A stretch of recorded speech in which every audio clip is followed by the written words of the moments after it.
Okay, so apocalypse is now.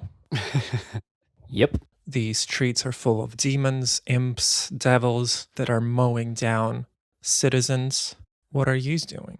I think Sybil's been focusing on the kid, but as soon as she kind of looks up and sees all of this madness, yeah, she's just going to go like pure white and shaking.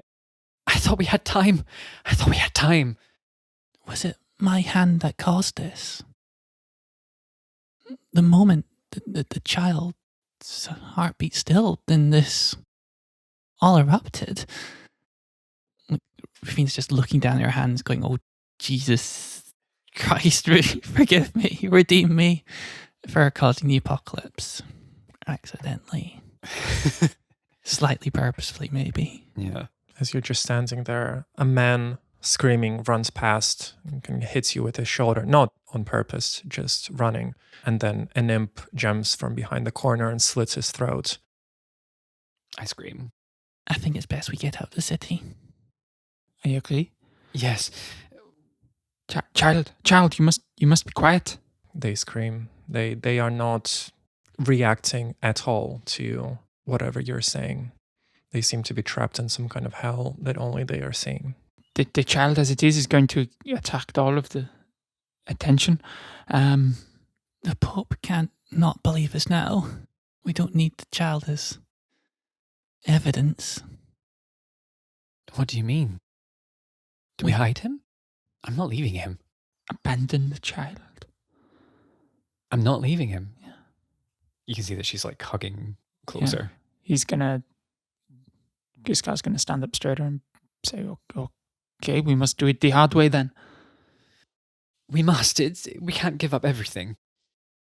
Sybil will be like mumbling, like, "You have to be quiet. You have to be quiet." And then I think as it doesn't work, I think she's going to try and use her power on him, like the power to try and make him feel cared for and safe and settled and trusting. Okay, make a roll. How many corrupted dice was that you're rolling? 5. Oh, good.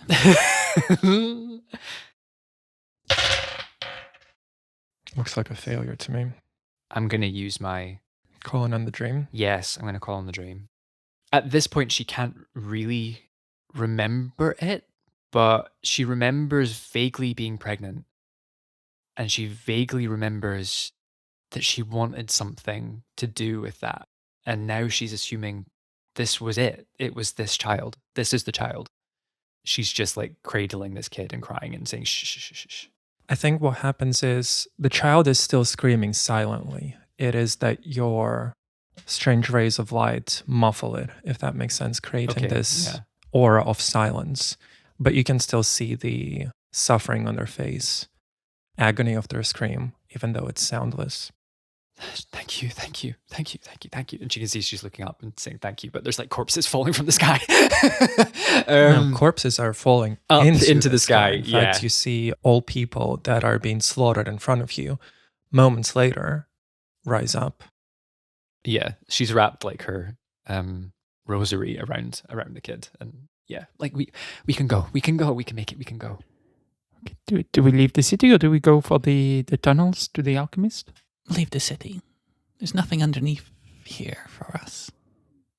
Okay, yeah, go for an escape. Give me a roll. It's going to be difficulty 3 now that you've taken care of the child's screaming problem of just making your way without getting into a fight, assuming that's what you want. These are hundreds upon hundreds of demons. It's not something that you can win. Oh crap, that's a 1 on a corrupted dice. That's a failure.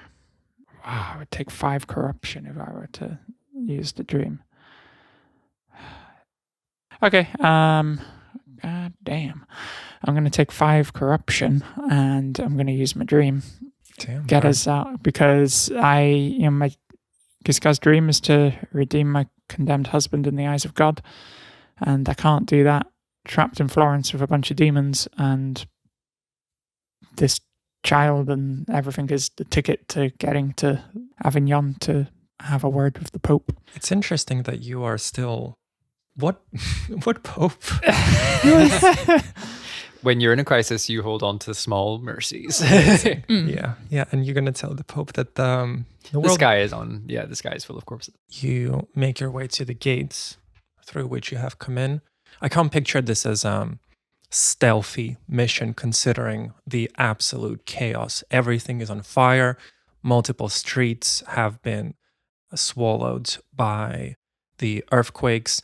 Through the cracked earth, you see literal hell and the dwellings of demons on fire. You see demons and imps and all sorts of creatures. A lot of them look like deformed humans or animals or creations that you couldn't even imagine before. Some you maybe heard folk tales of, but all of these things seem to be gleefully getting rid of every single human being that they see.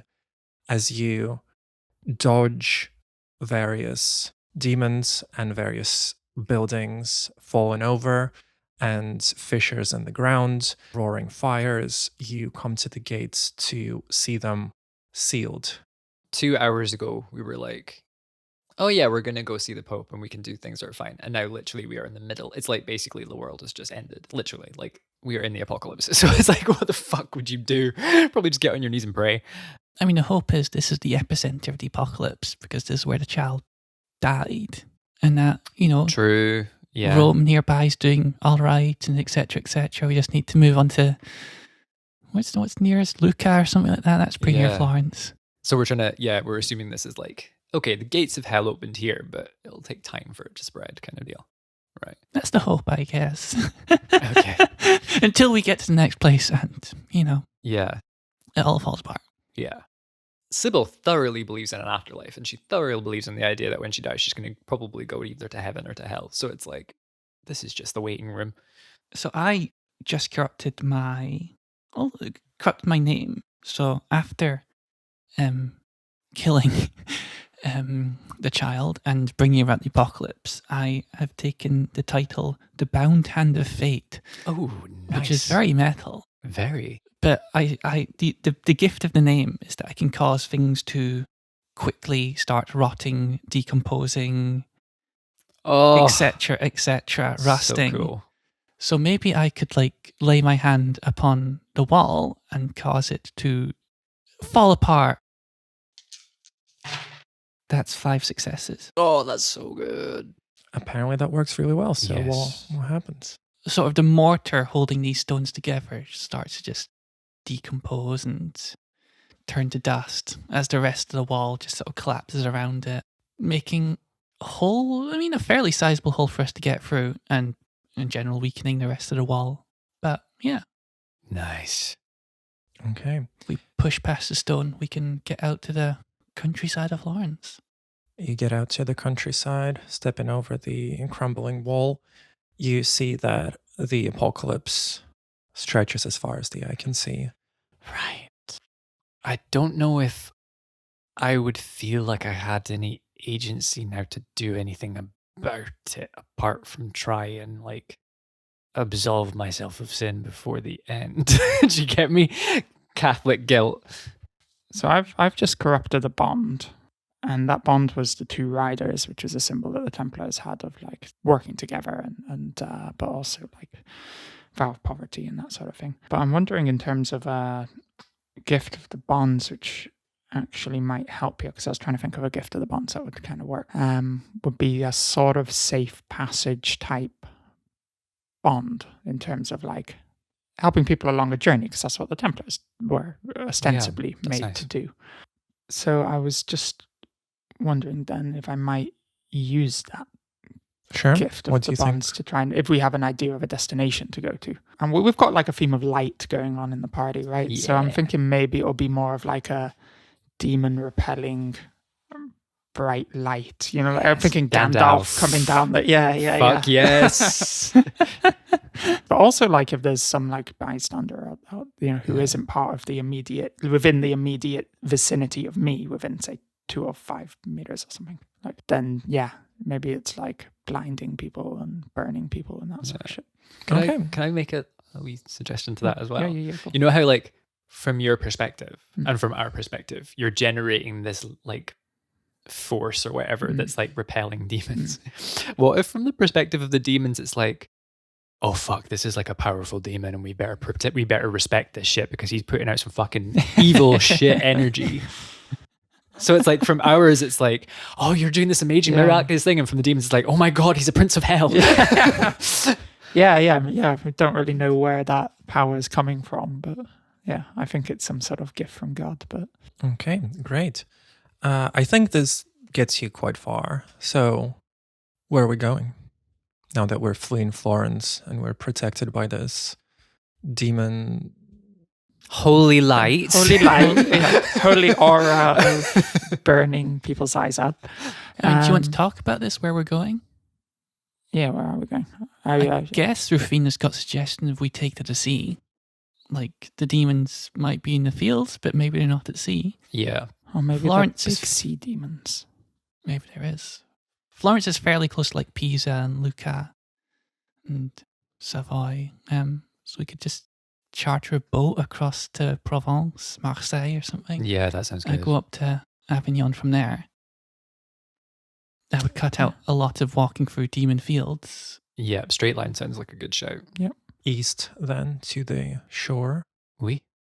I think it would take you a week-ish to reach shore. You will get hungry on the way, and the cheese that you stuffed your pockets with will run out. I forgot about the illicit cheese. You don't know how people are surviving this, but occasionally you see small pockets hiding over what used to be forests and nice farm fields that are now like rocky, jagged terrain. Yeah. But you see a pocket of survivors, and they seem to have something to eat. Mm-hmm. And you definitely can tell that, like, at this point, it's a dog-eat-dog world. It still has an engagement ring stuck on it. Yeah. They are not sharing. Yeah, I think because she's starting to get a little bit kind of righteously, zealously insane because of the amount of corruption that's currently going through her system. I think she would be starting to believe that ends justify the means. Okay. Is Giscard gonna... So Giscard's had already corrupted Sargent, has also corrupted the two riders, which was the other real like link to the Templars. So I think Giscard's really, like, I think this light has kind of bleached Giscard's mantle and robes, so they are like pure white. But it's also like started to bleach the cross on the robe, so that's starting to fade. So Giscard's still got that, like, you know, sense of, oh, my husband was falsely accused and I've got these articles of accusation to have a word with the Pope about. But yeah, I think Giscard's, like, the two riders was really the vow of like poverty and, you know, that kind of humbleness, and that's gone. So Giscard might do it. Wow. I'm assuming no protests from Rufina. Yeah, no protests from Rufina. Also, like, it feels like we're having little introspection about suddenly our powers are appearing, but also like we're equally forgetting who we are at the same time. Yeah. That's, we're not questioning, like, I can now produce light. Just like I forgot who I was before I could produce light, etc., etc. So yeah, Rufina's also corrupted the things which maybe made her care about people. So we're getting... We're starting to get some screws loose. Yeah. Okay, I see. So we're getting evil little by little. Righteous. We're getting evil. righteous. We are murdering people on the road for supplies. Yeah. I think Sybil is in the place where she's sort of thinking, if they die now, then they still have a chance. If they get taken, then they'll get sent to hell. Yeah, I guess as a ferryman, I'm ferrying them up to up to God. Yeah. She's very much like blessing them and giving them the last rites as like we're strangling them.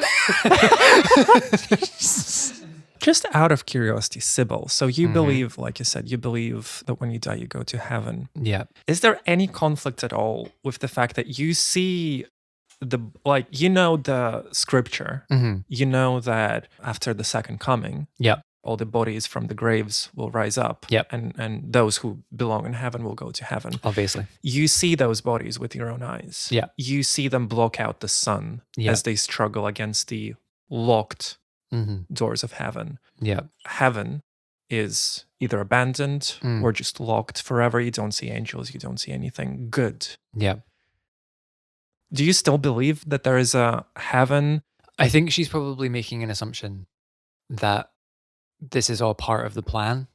Like, if he, like, she has that kind of, partly it's because, like, she wasn't especially religious when she was younger. Like, she was religious in that way where it's like, obviously everything is like, obviously, like, duh, like, you don't question it because it's like, that's how the world works. And then she maybe became a little bit less invested when she was a nun, but now she's starting to get this corruption aspect. It's almost like she feels like she's chosen. Like, all these people, they're bumping against the glass, but she's one of the ones who's going to get through. Okay, I see. Yeah, and this is all part of the plan. Like, because she's also now starting, like, because I was thinking that myself, like, oh god, this is actually the end of the world. But it's like, no, trust the plan. God's still in charge. Trust the plan. Yeah, where we go one, we go all. You eventually reach the shore. Mm-hmm. The sea now appears to be made of some kind of crude oil. Right. That's on fire. Oh. You see the fire stretch into the horizon, but somehow, I'd say maybe a mile off the shore, seemingly unaffected by the fire, you're not sure how, there is a massive ship. Problem is getting on it, but the ship is fine. Does it just look like a normal ship? It's much bigger than the biggest ship you've ever seen. It's this like triple frigate. It's fucking Noah's Ark, man. I'm on it. This is it. Everything's been vindicated. Like I say, the only issue is crossing the mile of oil on fire. Yeah, hot air balloon. Hot air rises, man. Like, and we've got Leonardo da Vinci. Like, it's not the only thing that rises. True. Wait, what else rises? The dead. Oh yeah. So we could have like we could maybe ride a body and float over. Are you saying that we have to kill someone and then God, ride their body up to the sky and then walk along and then parachute down? Could we do like a Legolas from The Hobbit and like run along all the body? Yeah. Just like start scooping them out to sea and then just like do like Mario. We tie them together. Yeah. So it's like just by size. Yeah. I think we need to do it now. Yeah, we need to do it. We need to do that. Zero wants to throw difficult shit. It's a hell of an idea. It does feel very suddenly comedy in this dead serious game. Sometimes serious spins back around to hilarious. I can tell you how it's suddenly less funny. All the corpses that were corpses have already risen. So you're going to have to find some people and kill them. Is that what you're prepared to do? One of my articles of accusation bond, the phrase that goes with it is "Show me the man, and I will show you the crime." So I think Giscard can, given that there's no more temperament from the there's Templars. Some crime right there. Yeah. Fuck the police. Yeah. So I think Giscard can concoct some sins that people are doing. This is the end of times. The people that have survived are probably being pretty ruthless anyway. So he's just going to be like, you robbed that woman? Yeah. You're for the gallows. And I will probably convince them that if we forgive them and kill them now, they won't go to hell. Do you even need the ship? We just float to I assume we're going to float to the Avignon on the back of a bloated farmer. Well, I assume that you would need a ship to cross the sea, but now maybe no. Even I think how long can you do a dead hang for? Like a couple of minutes. Well, we could find out with the roll. Well, I'm riding him like a horse. I'm on the back.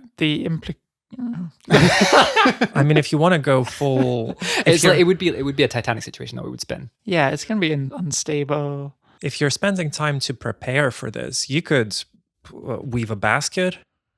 You know how they used to break people on the wheel? Didn't you, Rafina, have some kind of Spider-Man silk thing going? Yeah, We would kind of need to do that for the kid. Knit something together. Knit a balloon. I hate the implication is going to be we're going to have like testing dead people.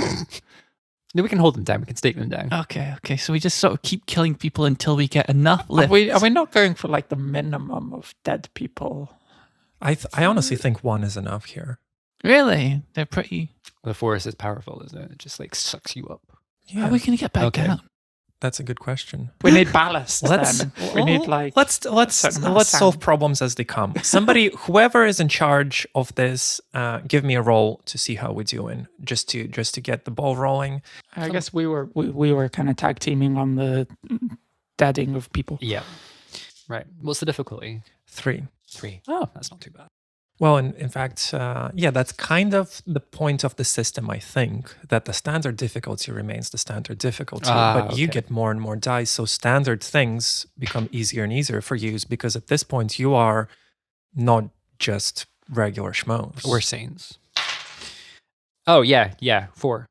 Okay, so I'm going to say, with 4 successes, you manage to, well, maybe you don't weave a basket, that's a bit much, but you find a abandoned cart, and you can use your strange spider silk to make a balloon and to basically make the world's, I don't think first, I think at this point the air balloon has been tried. I think it's really old. Yeah, I think it's really old. This is the first dead guy balloon for sure. As you create some kind of harness, find a poor victim. Who's the victim? You have to tell us the crime. What's the crime? The first thing that came to mind was we're by a fishing village, so I think it's going to be a fisherman, and he's got a lot of fish, and he's kind of like hoarding this stuff, and that's a sin. He's not sharing. He's being very greedy here, and people are starving, don't you know? So he was for the block. He's like a big portly guy. He's got a mustache. I think Sybil convinces him that, to repent, and that this is the end times, and this is his only chance for redemption in the eyes of God. And so, he'll just kneel down, and then I'll clonk him on the back of the head. Like a fish. You put the body in the harness. It immediately takes the cart that you've attached to the harness up, and you are in on the strangest flying contraption type ride. I'm going to say with your roll, getting down will be a separate challenge. But as far as actual travel, if you want to go to the ship, no problem. If you want to reach the whole other coast of southern France, you can, but there's going to be its own challenge. Okay. If you go that way. What does the ship look like from a closer vantage point? I don't think you see any people, but it is suspiciously not on fire in a sea of fire. That is very true. No other ships anywhere from high up. We can see none. No, everything else has been burned. Okay. Oh, poor whales. The ship could be interesting. Don't really know why it's not on fire. It could be someone else's corruption that's keeping it upright. Considering we had Boorman and he practically had his own harem of shit. Yeah. We are not the only cowboys in the ranch. But sailing on a sea of fire is a vibe. So. Yeah. I like the ship. I feel like the ship feels like you're on dry land rather than trying to... This is a hodgepodge, rickety, put together, person-powered flying machine. Yeah. I don't trust it. I do love the argument. We want to get on the dry land. We could get on the dry land, but we could also get on the ship, which feels like dry land. Get on the dry land. So that feels safer. It feels a little indulgent. Like, sure, this guy has been hoarding stuff, and he probably deserved it. But did he? But like riding him for longer than necessary then feels. Then feels a bit indulgent in itself. Well, I think to get down to the ship, we need to cut the ballast, which is like this guy's fingers and stuff, so we start losing altitude. As there's less and less person. Because how else are we getting down? Ballast. We've got to get rid of some of the buoyancy. Yeah. Oh yeah, we need cut off some legs and stuff so there's less person. I was got to make a roll to get down, but I think that solves it. Did the bits float up? Yeah, well, they would, right? So, okay, yeah. So you fly up on the guy, and as you are shaving off bits of him. You make a landing as your feet hit the deck. Near the helm, you see a man. I shout hello. It's less that he's not paying attention to you. It's more that he is really busy. He kind of has these balloons, oversized pimples that are filled with this black pus. And he has about 4 of them on his torso. So too many to hold with his 2 hands. So he's kind of juggling them at all times, because if he's not holding one of them up, they look like they're about to fall off him. And that looks like it would be really painful. Does that make sense? Yeah. So he's just kind of preoccupied with keeping all these balloons. I say balloons just for shape. Not I would have stuck a needle in them first chance I got. He's not doing that. Okay. He's trying to keep them. Got to keep your boobies. And so he seems very distracted by that. Are you the captain? There isn't a captain. We're not going anywhere. Ow! Why don't you tie them to yourself? Doesn't work. It hurts if I touch him. Ow! They used to tell me I'm sick, but it wasn't me. It was the sickness. The sickness is separate. They don't get it. They think, ow. Are you alone? Another figure jumps down. He is dressed like a jester. There are also parts of what looks like porcelain that are embedded in his skin. And those parts don't seem to take very well, and so they look very infected. And as he moves, he doesn't seem to be in pain that much, at least compared to the guy with the balloons. But there is this clanking noise. This man also has what looks like a third arm grown from his back. Good for him. That's holding one of those like little crosses that you have to control puppets. Oh, cool. And his own hand seemingly controls this wooden square thing with strings that are tied to his limbs. That's so cool. I love him. Are you in charge? Do I look like I'm in charge? I look confused as if, like, obviously. Do I look like, does it look like anyone is in charge? You have seen, and I point towards the shore. I've seen. How is this not burning? You actually don't see the flames once you get used to it. What? What? I look over and... But the sea is on fire. Well, you don't see the sea. He winks. Oh. Did you come to see Mother? I get a little bit offended. Whose mother? She's a mother to us all. She's a mother to us all. There is the mother. I would like to meet her. Just come below deck. Yeah, come below deck to see. You go below deck? Yes. Yeah, let's go below deck. So he takes you down to lower deck. He's pointing out various creatures. Well, that's the milk beast. That's the veiled bride. That's the mourning serpent. That's the begging hound. Oh, yes. Oh, The mother. She's over there. Thank you. Through that door. Puppet? Clown puppet. Clown puppet. Go towards the door? The last you saw of Kiara, Wow. you saw her legs as she was being feasted on by a centipede that you then fought. She has dozens and dozens of nipples across her body. All of them are secreting this yellowy milk. And what looks like swarms and swarms of flies are kind of constantly buzzing around her and sitting down to eat up whatever drops fall. She does not seem to be particularly perturbed. In fact, quite the opposite. She has the most beatific smile you can have. She seems to be radiating comfort, and see all the creatures on the ship kind of look towards her lovingly. My old friends, I didn't think I would see you again. Kiara? I know you've left me to die, but I forgive you. Forgive you. Oh, and the child, they're still here. Oh. He's mine. It's okay. You're with me now. I will take care of you, and you can take care of him. Are you hungry? Sybil's belly gurgles. There's a table behind her, and one of the creatures, let's say the begging hound, who is mostly a dog, is taking out these bowls of what looks like yellowy raw milk. Like, does it just smell like milk? When I say raw yellowy milk, what do you think it's like? Because it's like it could be like supernaturally like appealing. Do you think it's appealing? Probably not. No. Probably not. Yeah. Sit down. Sit down. Giscard does not sit down. I think we're all trepidatious, yeah. Yeah.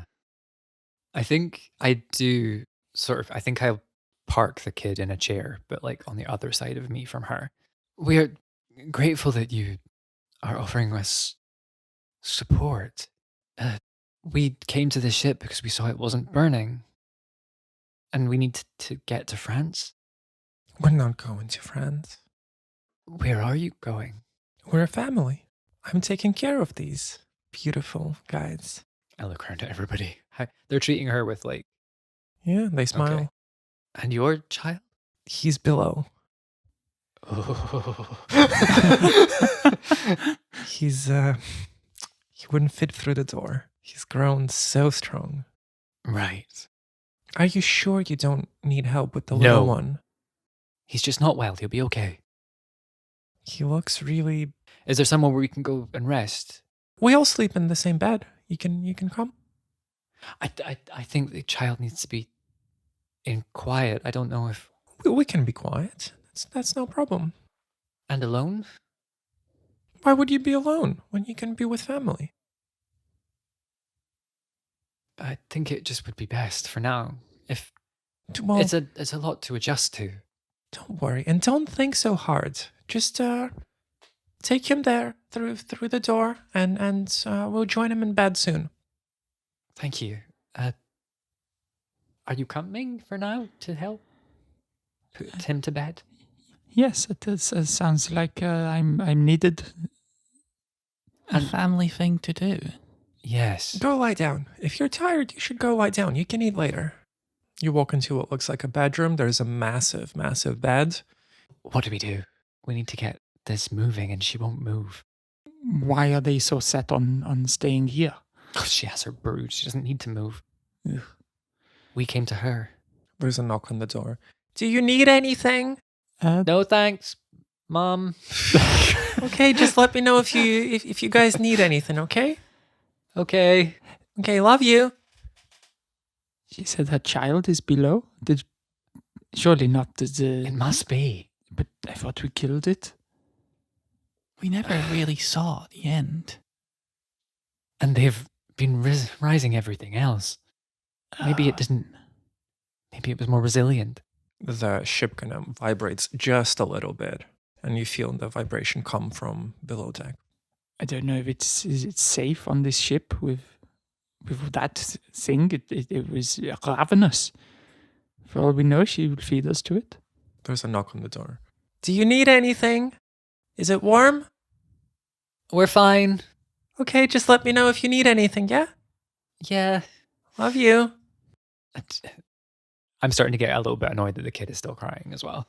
If she wasn't some sort of monster, then I would have said maybe it was better to leave the kid with her. No. But we're not leaving him with her. You know, well, I'm clearly like, now. I'm hugging this kid's head in an uncomfortably tight way. Okay, Cyril, it's okay. It's okay. I will not press you. There's a knock on the door. We do not need anything. Are you not hungry? We are not hungry. We do not need anything from you right now. Please, we are good for a little while. Okay, just let me know if you need anything. We Love will. you. Do not come back. Love you. I think maybe if we can convince her there are more in France.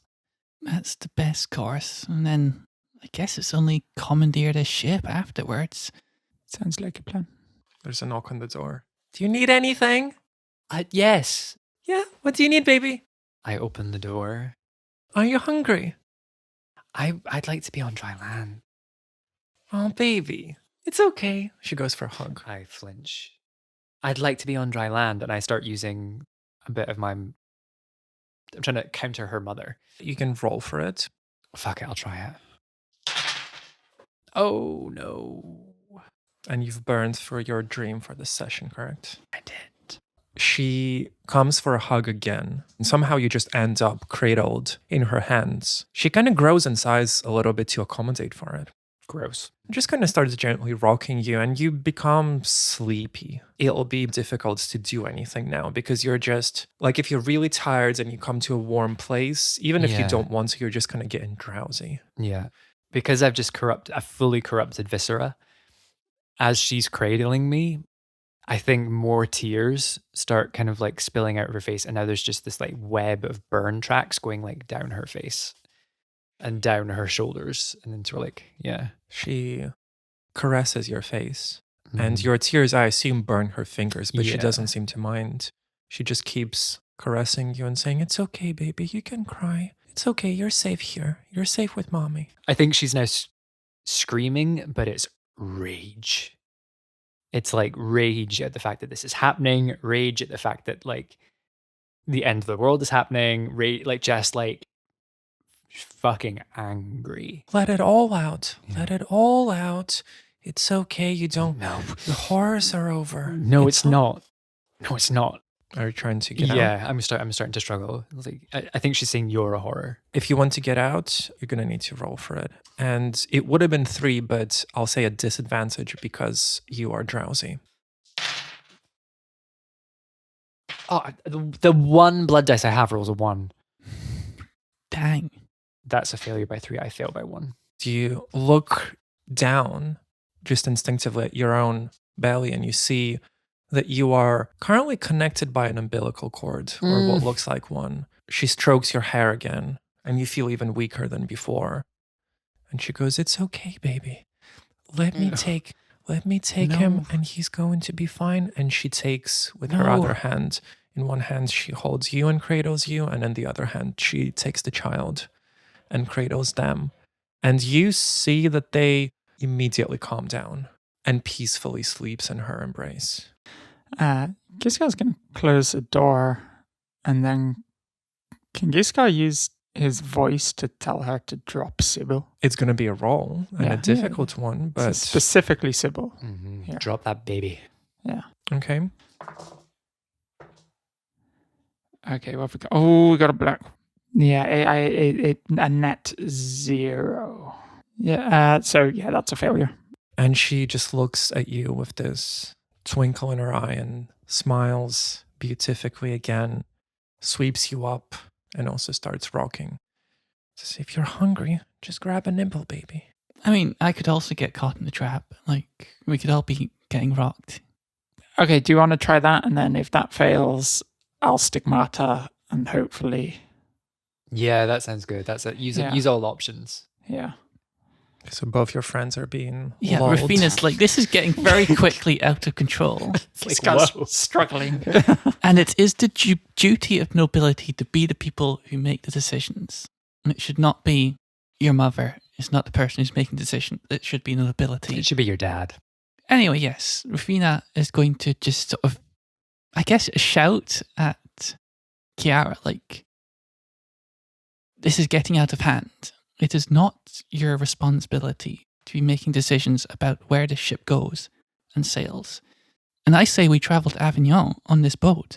"I know what you did," she says with a smile, "and I forgive you." Well, answer the question. I don't have any way to compel her necessarily. It's okay. I forgive you.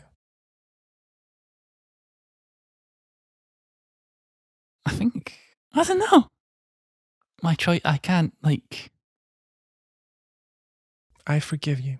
It's not your fault. Please, just... It's not your fault. It is my fault. It's not your fault. I was the one who killed the child. It's not your fault.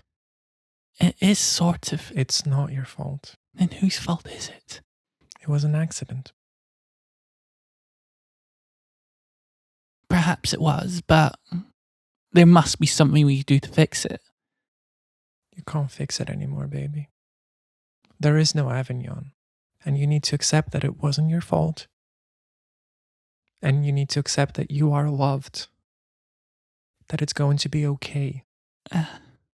It's okay. It's okay. I think with that, actually, Rufina breaks a bit. Like, I don't know. What's she trying to do? Fix something that she caused and, like, doesn't know what to do. Everything's falling apart. Both her friends have already been put to sleep. Just like, God, you made it sound like hamsters. No, I get you. She gets an extra hand to kind of start Rufina, petting I your guess, head. leans into it. God damn, Rufina. Yeah, it didn't go very well. No, honestly, It's okay, babe. If you need to no, I cry, respect. you cry. If you need to shout, you shout. You do what you need to do, and you'll feel better, I promise. I guess Rufina just sort of screams very loudly for a while. She pets you as you do. What do you really want, my baby? To reclaim the life I lost. That's impossible. I'm so sorry, but that's impossible. What?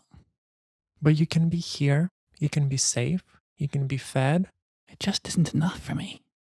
I need more than that. What do you think you need? It is my duty, though. God gave me these gifts. Who am I to not use them? I am smarter than everybody else. And letting those people... You're not letting anyone down. Do you want some milk? Yeah, Rufina accepts the milk. She shoves a nipple in your Yummy. mouth. Weird. Eventually, she takes you all to bed, and the rest of the children join in. So you're all lie down. So is Giscard asleep? You tell me. I don't think Giscard's comfortable at all, and he's been batting away nipples for the last half an hour.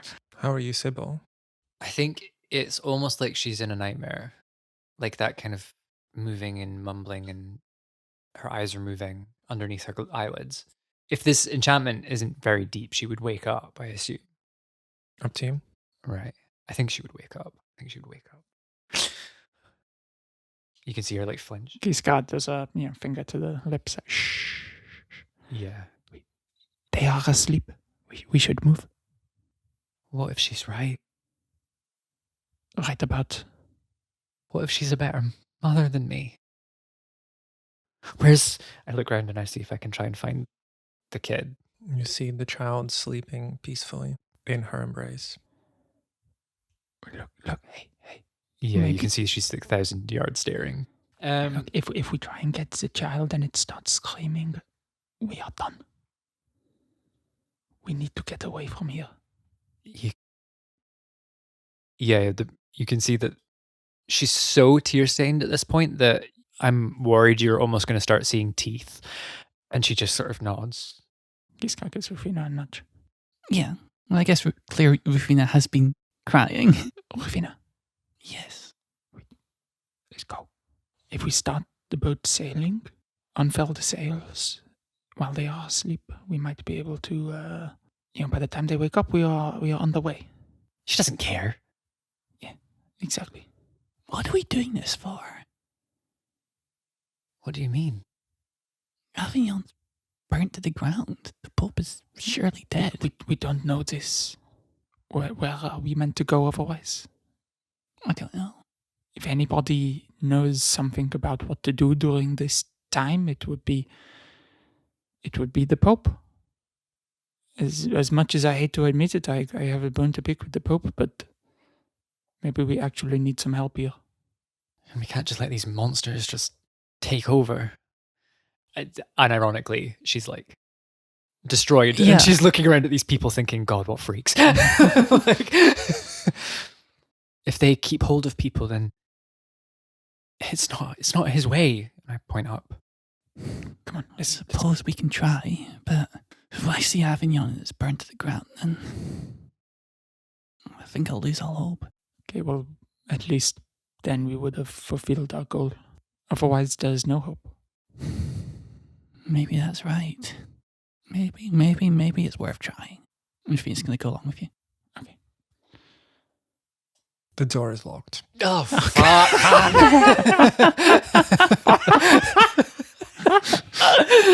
Amongst Kiara's many breasts, you see a key on a piece of A string. little nipple ring. Yeah.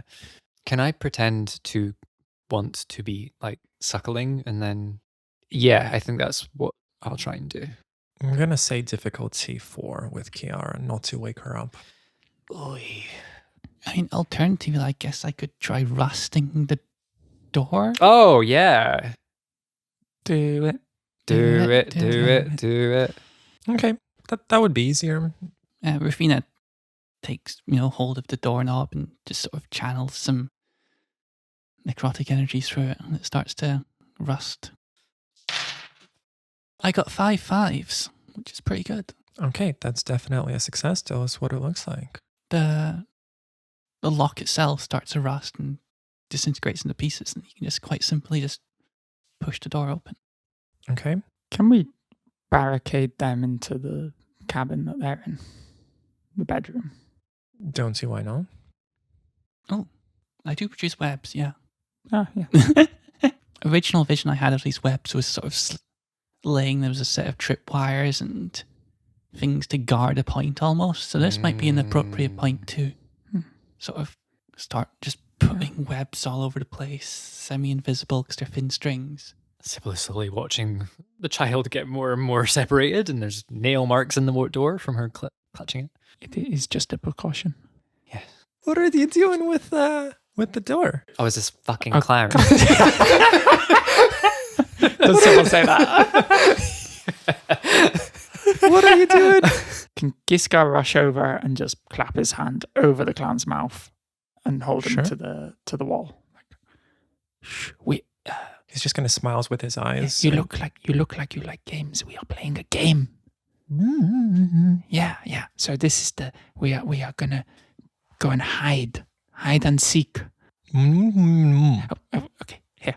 And he lets it. You better do it fast, whatever you're doing, because if he kind of looks down, as if like looking through the floor onto where the lower deck is, he gets angry if you don't feed him in time, so he'll wake up all by himself if she's not there to feed him. Where is the hatch to get down to him? You're standing on it. Ah. Can we just cut to Giscard shoving the jester? Okay, is that what you want to do? No, that was a joke.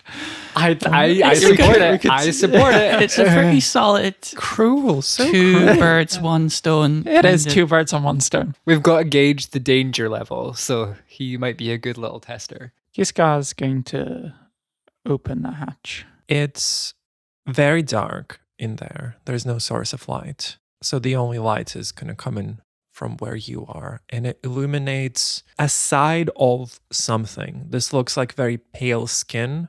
Whatever object this is, it's too big for you to gleam any shape, if that makes sense. You simply see stretched, very pale skin that's kind of rubbery, like a worm's. You get in a sense that it doesn't really have nearly any freedom of movement down there. It's just kind of lying there. Fat baby. Is Giscard's going to close the hatch. Is this ship seaworthy?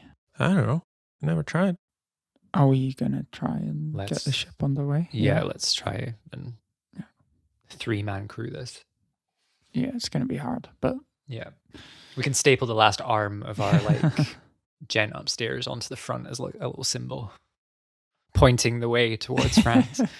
Okay, I guess we go to the bridge and start unfurling sails and pulling. I don't actually know how to sail a tall ship, so I think that's, you unfurl the sails and you use the mainstays. I don't know. use the big wheel and you point the wheel towards where you want to go. And I think the winds are incredibly strong considering there is this perpetual fire on the seas. So you are moving very fast and very smoothly. At the speed that you're going, you estimate that it'll take you like 3 hours to get there. Oh, wow. God, we are going at like Jesus. 1,000 miles an hour. We're hydroplaning. It's not actually that far a distance. It's also not that far. I guess, because it's just like over the sea, isn't it, a little bit? Like the Mediterranean. I'd say 2 hours in, you're all above deck. Yeah. Yeah. There's raised voices and conversation from below, so you assuming that, people are awake. Oh, yeah, because you blocked it off. Yeah. Would you sense if somebody... If someone cut them, yeah. You sense that somebody's trying to open the door. Like that there's pressure on the webs that you created. Yeah, they're trying to get out. They're trying to... The ship vibrates again with the familiar vibration that the whatever creature is below makes. I think she would just, I don't know if I've got anything to do just yet. I want to see how like bad this gets. If it's desperate enough, then her focus will be having to feed the child. She won't be able to focus on us. That's a good point. Maybe with a little nudge, she falls down the hatch and... Yeah, maybe we just let it get a bit hungrier and then... The ship vibrates again, stronger. I think we can leave another 5 minutes. Another 5 minutes, yeah. The longer you leave, the more it vibrates. And then we let her out, I guess. Yeah. Yep. Okay, you open the door? Yeah. Who's a hungry baby? Yeah, you can see that light is starting to kind of come into Sybil's eyes a little bit. You are not my mother. You are not our mother. You are not the mother. You don't count. Could I try rotting the wood under Kiara so she falls through into her big boy's home? Okay. Oh, this looks Hey. okay. I got a corrupted 6, so that totals for 3. Hell yes. Tell us what happens. She's been doing a lot of umming and ahhing and not actually making decisions for a while now, which Kiara's even preyed upon. But she is taking a decisive action here, and she just sort of puts her hands on the deck and just causes this wood to spread out under Kiara and the boards to buckle and break as they rot a lot quicker than they should have.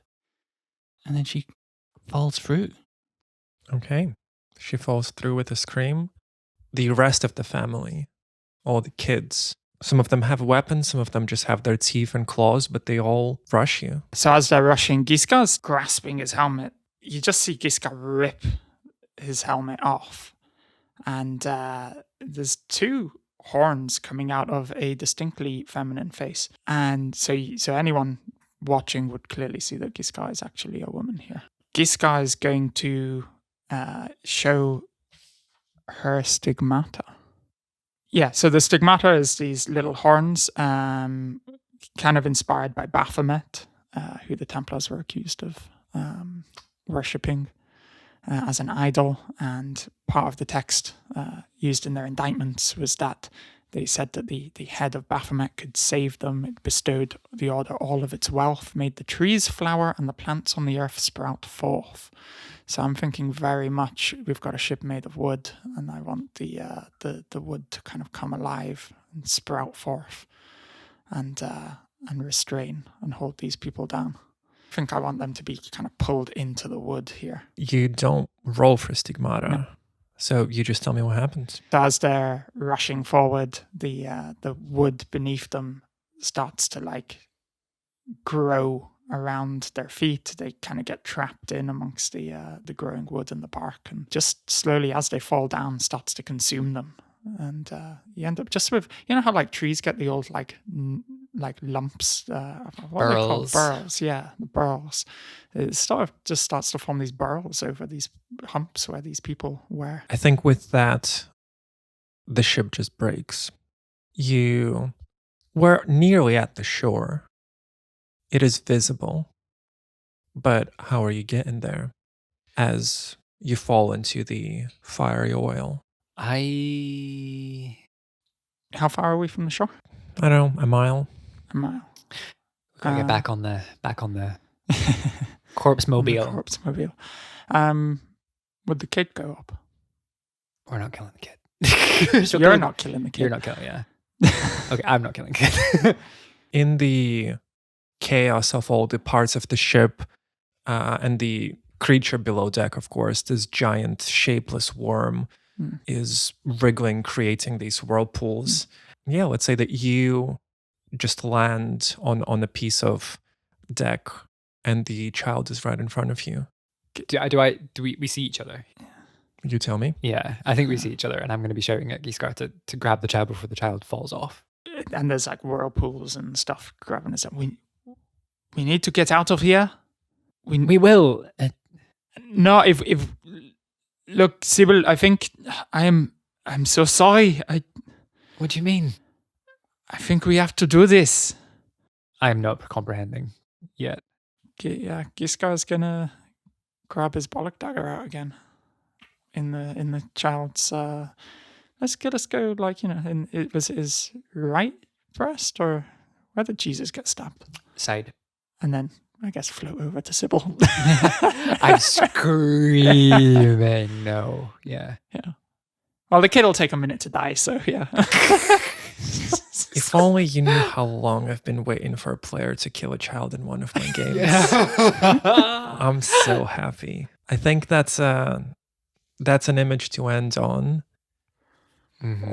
All three of you with shouting Sybil flying towards the shore as the children of Kiara are screaming, drowning in the black oil that's on fire.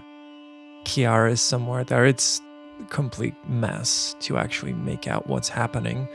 You will end up on the shore of south of France, and you only paid a little price of killing a child. Oh, wow. That was a roller coaster.